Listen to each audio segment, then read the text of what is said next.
Hello, guys, gals, non-binary pals, and whoever else. Surprise, I am in a closet. My last audio sounded a little echoey, and I heard that going into a closet might make it sound better, so let me know if it sounds better. Anyway, my last video was a bit outside the norm for me, because it was a Speedpaint discussion video, whereas I usually post animations and animatics. I almost said animatronics. Whoa! I'm probably still going to do animatics and animations, but for now, I just wanted to try some new things. As you can guess by the title, I'm going to be doing a character redesign. Why? I was inspired by, I'm so sorry, I'm about to botch this name, Kalimara's video, where they redesigned and rewrote Marinette's character, and I thought, oh my god, that is exactly what I wanted to do with this show! By the way, watch her videos. She's doing, more redesigns, and I thought that they were really cool. This show that I'm talking about is called Ironman Armored Adventures. Most of you probably won't remember it, but for those of you that do, you probably remember it as that fever dream of a show on Nickelodeon with weird 3D animation and an absolute banger of an intro. I loved this show as a kid, and when I saw it was on Disney+, I binged the entire 2 seasons in 3 days, and it was even better than I remembered. I'm so shocked more people don't talk about this show since it was surprisingly well written for its time. Maybe because the experimental 3D animation could be horrendous at times, but the story was so immersive. However, it is not without its flaws, which is why I wanted to rewrite and redesign its characters, starting with the obvious, Tony Stark, the main character of the show. I feel like I'm speaking a little too loudly. To set this up, I'm going to go through a few main points. First, I'm going to talk about what kind of character he's like in the show, his backstory, his personality, etc. And then I'm going to talk about what worked and what didn't. I will then redesign and rewrite him. Fair warning, there will be major spoilers, so if you want to watch the show before watching this video, feel free to do so, but you don't have to watch that because I'm going to give a summary. So, without further ado, let's get into it.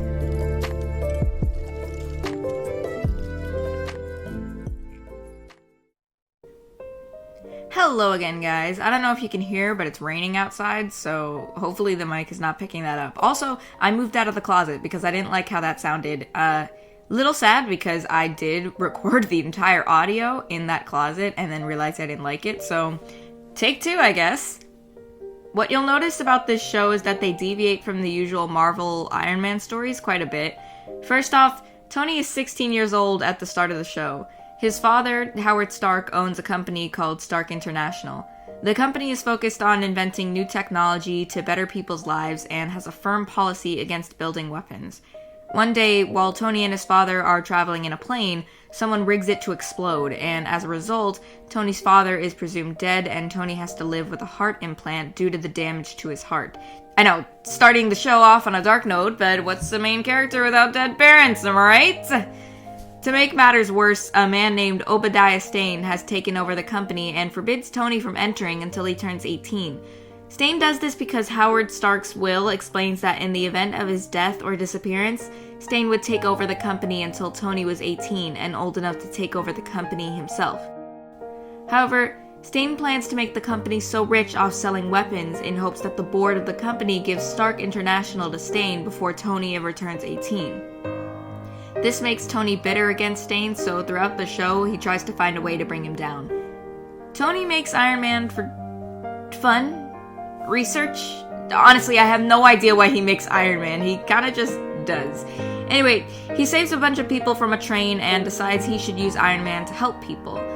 Thus, Tony has to balance his teenage life with being Iron Man while also trying to continue the mysterious work his father left behind. This work is a study of these ancient Chinese rings called the Makluan rings. Because Tony is an only child and genius who is privately tutored and didn't go to public school until his father passed, he comes across as a spoiled, ego-driven brat, and I promise I'm trying to pull my punches. He's impulsive and quick to anger, but despite that, he's driven by a desire to help others and always has a smile on his face. He's witty and he carries himself like a cool kid who is smart and always feels the need to prove it. All in all, his character was interesting. Tony's the main character along with his friends Pepper and Rhodey, and the show had an extra twist. He was close friends with the main antagonist, Gene Khan. Though Tony doesn't know until the end of season 1 that Gene was actually a bad guy, we as the audience know from the beginning what Gene's true intentions are. Jean is the last descendant of the Khan lineage, the only people who can unlock the powers of the Makluan rings. Considering Tony is continuing his father's research on the Makluan rings, Jean befriends him so that he could gain more information on the rings, specifically their location, as he believed he could use them to gain power and change the world for the better, though his methods are harmful. The story had so much going for it, and it was amazing to see it all play out. However, it's a bit dated, and I believe a reworking would really help improve this story.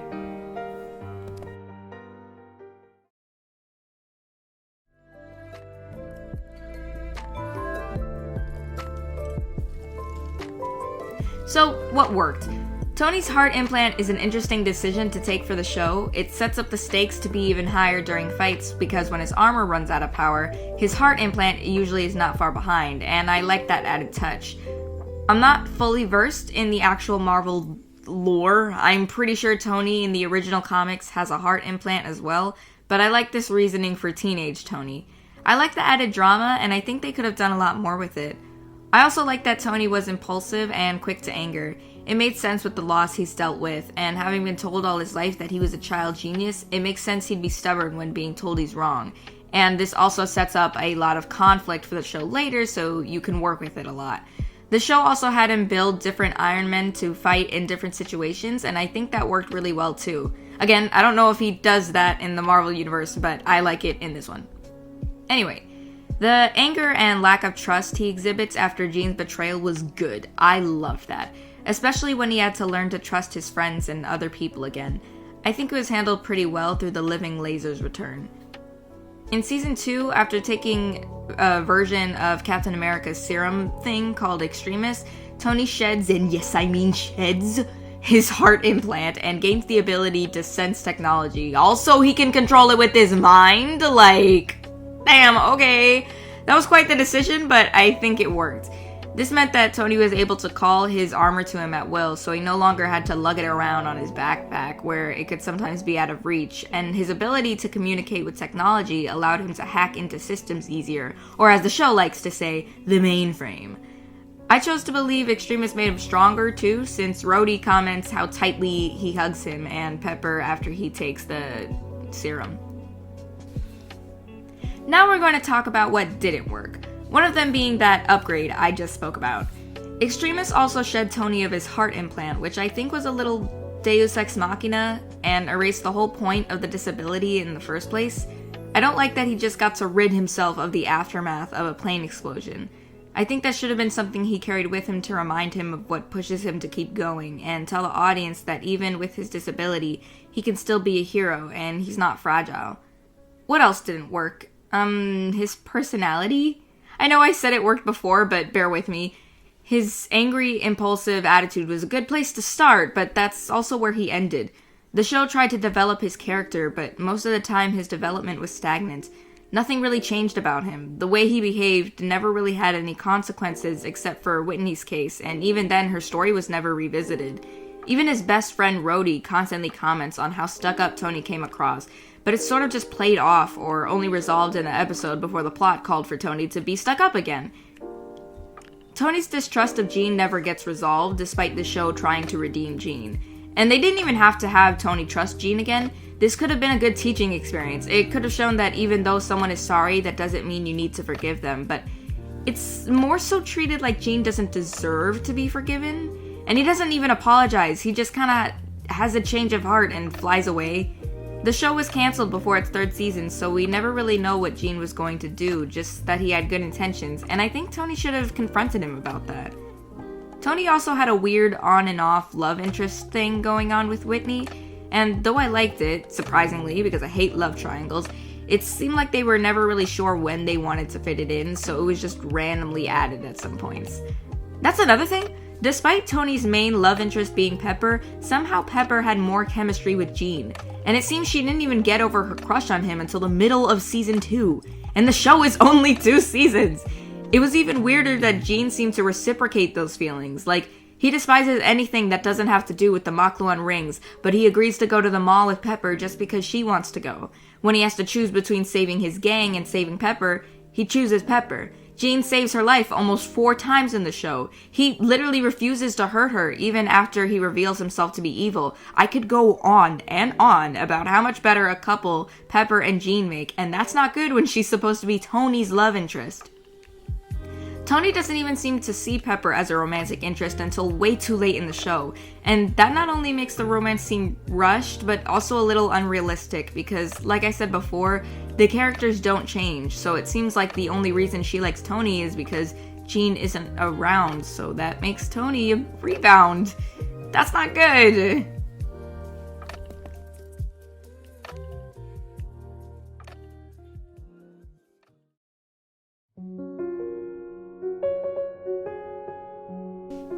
Okay, so with that out of the way, we're going to move on to the next portion of this video, which is his redesign. So, Tony's original design was, I'm gonna be honest, kind of lazy, and I think it was because of the 3D models they had to work with. It was basically just a red t-shirt and jeans, hardly befitting the son of a multi-million-dollar company. Tony is rich and smart, and he tries his very best to show it off, so I wanted to keep that in his rewrite, and I believe his redesign should include aspects of that.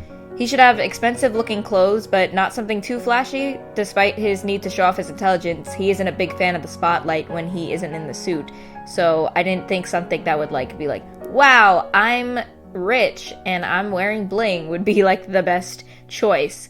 I kept the red theme for him, of course, because I wanted to keep that as part of his design, and considering he's a New Yorker, I decided a nice jacket would help give off that rich and classy vibe while also not making him look out of place. Because his whole personality revolves around technology, I decided to keep his watch and give him a little earpiece that I imagine would be directly connected to his phone and make it easier for him to contact Rhodey. As you can probably see, if I'm up to the coloring stage for his redesign in the Speedpaint, I had a hard time picking out the colors because I wanted his design to include his Ironman colors, but I didn't want him to look like a swagged out McDonald's employee. The colors in his original design were extremely saturated, so I tried to tone it down in my version, not only because such bright colors are a bit of an eyesore, but because it would match the new tone of the rewrite and his character in general. I wanted to add yellow accents as well, just to really tie in that he was Iron Man, so I added some yellow dashes to his sleeves. I was going to change his eye color to brown, but then I decided to keep his blue eyes because if I made his eyes brown, not only would the yellow stripes on his jacket be what draws your attention, but because I think a splash of another color, especially a relatively bright one, would contrast his muted outfit and would also show that inner cheerful personality peeking through because, eyes are the window to the soul and whatnot. I also made his eyes a little less doe-like than I usually choose for my innocent characters because he's been through some trauma. His hair seemed a little messy and weird in his original design, and though that was probably alright for a teenage boy his age, a rich boy who feels the need to prove his worth to others probably wouldn't go out with super generic hair. Instead, I wanted to give the feeling of someone who had free-flowing yet styled hair, if that makes sense. The kind of hair where it wasn't effortless, but there wasn't much effort needed in the first place. I added a scarf not only to continue giving off the rich vibe, but I thought that it could symbolize the way he feels the need to hide. Not only hiding his secret identity as Iron Man, but his insecurities as Tony Stark, too. The things he couldn't let anyone else see, lest he betray his perfect image. I was really worried about making the scarf and his jacket red, but I thought maybe if I made the scarf dark enough, it would contrast with his jacket. Seriously, you don't know how much I struggled between the colors. I had so many thoughts. On one hand, I thought the yellow scarf helped brighten his overall character design and fit the kids' show aesthetic more, but on the other hand, I was deathly afraid of him looking like Ronald McDonald, Thirst Trap edition. In the end, I decided on a brown scarf so his shoes would match with something else on his body, and I added a thin yellow stripe on the scarf to signify how Tony is fighting with his image of Iron Man and his image of Tony Stark. Plus, it looks like a gold inlay, so I thought it makes the scarf look more expensive. That color for the scarf design is something I decided on at the very end of the video, so I don't even have a recording of me changing the color, but at the end you'll see it.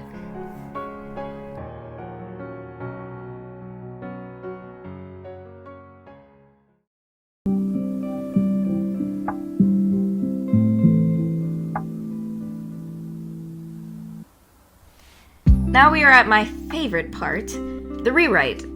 While I love that Tony is a witty, fun teenager, he also just lost his dad.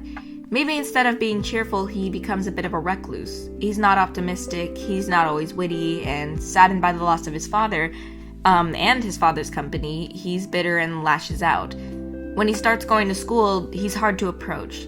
People know what happened to him, and they know who he is, so they're afraid to talk to him. Angered by everything going on in his life, Tony turns to his father's research back at his old home. He finds the designs for a suit of armor his father was going to build, something that he believed would help protect archaeologists from falling debris.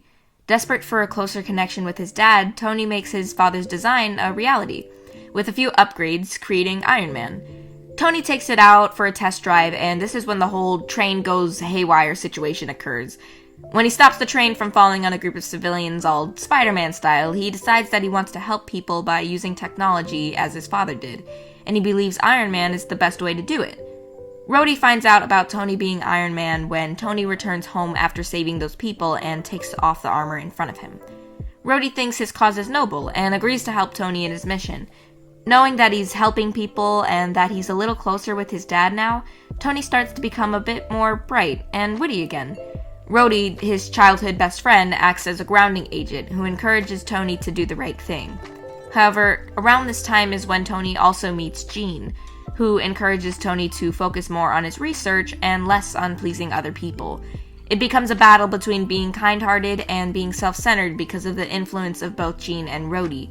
He has a lot to learn from both of them because while it's true Tony should help other people when he can, Jean also helps him realize when he needs to give himself some love and space too. Both Jean and Rhodey are in his ear trying to sway him one way or the other, and it can be overwhelming at times. This is when Pepper is introduced. She's less of a annoying, bratty character, but more of a kindred and wild free spirit who, without trying to influence Tony to be good, does so just by being her kind-hearted self. She inspires Tony to want to help others the way she does, and he admires her willingness to help others even when it can endanger her. Unlike Tony, she doesn't need a suit to be an everyday hero, and that encourages Tony to become a better person.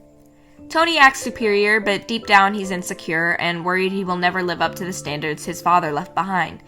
This story follows the progression of Tony from being a spoiled rich kid to a mature, understanding young adult by the time he turns 18. Maybe Tony struggles with his self-worth because of his insecurities, coming to believe he's nothing without the suit, and because of this, Tony turns to Whitney for comfort as she understands the struggles of having to not just be the only child in a rich family, but also the golden child. So they start dating. However, they break up pretty quickly due to the fact that he's never free, and he realizes through this relationship that he can't date anyone who doesn't know he's Iron Man, and that he doesn't feel comfortable revealing that fact to Whitney. He also realizes that he was just using Whitney for love. For easy comfort rather than love. My bad, sorry. After this, Pepper eventually helps Tony realize that he doesn't need to prove anything to anyone. He can be imperfect, and his suit is special only because he is the one wearing it, not the other way around. I think this writing of the story would allow them to fall in love, as Pepper is one of the only people in Tony's life who doesn't set an expectation for him and likes him just the way he is. In this version, Tony keeps his heart implant instead of shedding it when he takes Extremis, and it is a reminder of how lucky he is to be alive and why he wants to help other people in the first place. His heart implant needs to be constantly recharged, and it's a drain on his energy, but he keeps his spirits high. Extremis allows him to communicate with technology, but he isn't healed of his disability. Extremis also reinforces his body in other ways, so he's not just a person in a suit and won't be easily harmed otherwise when he's inside. In the end, when everyone finds out Tony is Iron Man, his scarf, which I added in my redesign, blows away with the wind, symbolically showing that he has let go of his need to hide and has finally embraced who he is, not just as Iron Man, but Tony Stark as well. The Makluan rings are destroyed in the final battle. Tony eventually forgives Jean for his actions, which will be altered in my version of events. Besides these changes, everything else in the story is the same when it comes to Tony. The story will change a lot by the time I get to the other characters, but for now, this is all I'm changing for Tony specifically.